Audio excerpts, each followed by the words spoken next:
கண்ணனை நம்ம 2 விதமாக பார்க்கலாம்.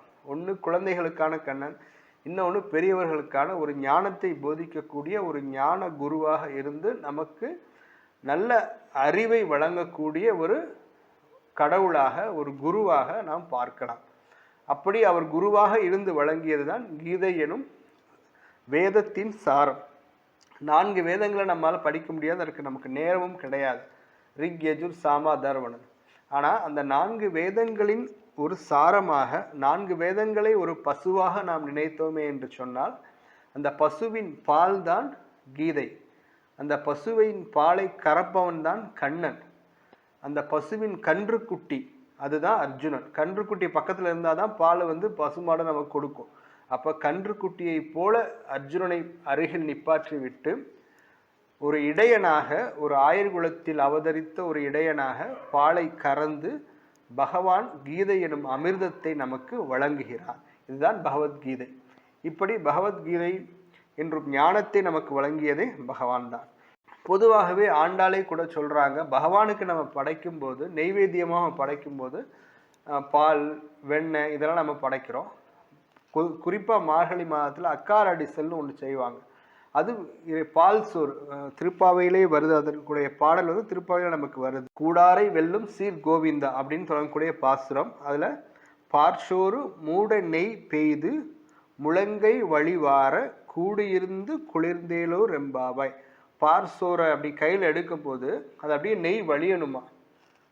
பாயசம் மாதிரி நம்ம சொல்கிறோம், ஆனால் அது ஒரு சக்கரை பொங்கல் மாதிரியான ஒரு பதார்த்தம் அக்கார அடிசல். அதை அப்படி கையிலேருந்து நம்ம எடுக்கும்போது நெய் வழிந்து அப்படி கீழே போடுமா. அந்த அளவுக்கு பால் சோறு மூட நெய் பெய்து, அப்படி பால் சோறு நெய்யே அப்படி மூடி இருக்கணுமா. அப்படி இருக்கணுமா. அது முழங்கை வழிவார கூடியிருந்து குளிர்ந்தேலோர் எம்பாவை. பகவானை தரிசிக்கும் போதும் சரி, கூடியிருந்து எல்லோரோடும் சேர்ந்து தரிசித்தாதான் அது பகவானுக்கே பிடிக்கும். நம்மளா தனியாக போய் சாமி கும்பிடக்கூடாது. கோயிலுக்கு போகிறோன்னா முடிந்த அளவு குடும்பத்தோடு போகணும், நண்பர்களோடு போகணும். அதை ஒரு பழக்கமாக வச்சுக்கிறணும். நம்மளே தனித்தனியாக போய் சாமி கும்பிட்றத பகவானே விரும்புறதில்ல. கூடியிருந்து குளிர்ந்தேலோர் எம்பாவாய் அப்படின்னு என்ன அர்த்தம்? கூடியிருந்து தான் பகவானை வணங்கணும். அது ஒரு அர்த்தம். கண்ணனுக்கு வைக்கக்கூடிய நம்ம இன்னைக்கு படைக்கக்கூடிய பதார்த்தங்கள் எல்லாமே அவர் மட்டுமே சாப்பிட போகிறது கிடையாது. அவருக்கு நம்ம ஒரு பொருள் கொடுத்தோம்னா அவர் எல்லோரோடையும் சேர்ந்து தான் அவர் சாப்பிடவே போகிறார். அவர் வெண்ணெய் திருடும் போது கூட தனியாக போய் என்றைக்குமே வெண்ணெய் திருட மாட்டாராம். கூட ஒரு 4 பேரை கூட்டிகிட்டு போவார். அப்படின்னா தான் அவங்களாம் அவருக்கு உதவி செய்வாங்க. உதவி செய்து வெண்ணெயை எடுத்ததுக்கப்புறம் உடனே எல்லாருக்கும் பகிர்ந்து கொடுத்துருவாராம். அவர் மட்டுமே வச்சுட்டு இருக்க மாட்டாராம். பகிர்ந்து கொடுக்குறதில்ல அவர் மிக கில்லாடி. ஏன்னா அப்படின்னா தானே திருடினதை வெளில யாரும் சொல்ல மாட்டாங்க. அதனால் உடனே எல்லாருக்கும் பகிர்ந்து கொடுத்துட்டு சாப்பிட்ருவாராம். அதுவும் ஒரு அர்த்தம். சாப்பிட்றத கூட சேர்ந்து இருந்து தான் நம்ம சாப்பிடணும், எல்லாரும் கொடுத்துட்டு சாப்பிடணும் அப்படிங்கிறதும் நம்ம இந்த பாசுரம், நமக்கு ஆண்டாளுடைய பாசுரம் நமக்கு உணர்த்துது.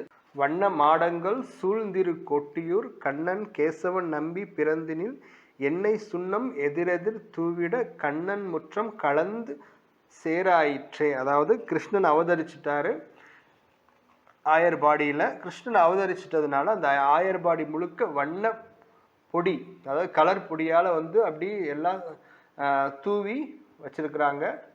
அந்த ஆயர்பாடியில் இருக்கக்கூடிய அந்த தெருக்கள் எல்லாமே வண்ண பொடியாகவே கீழே கிடக்குது. அது போக எங்கே பார்த்தாலும் வீட்டில் மணக்க மணக்க நெய் செய்திருக்கிறார்கள்.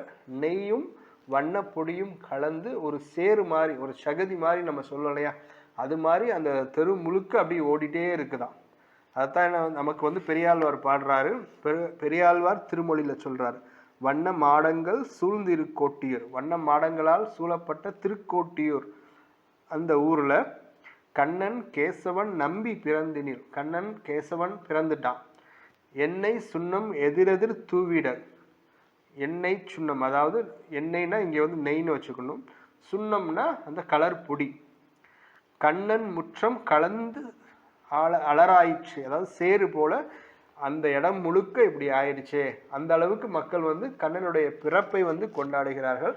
நாமும் இன்றைய தினம் கிருஷ்ணனுடைய பிறப்பை கொண்டாடுவோம்.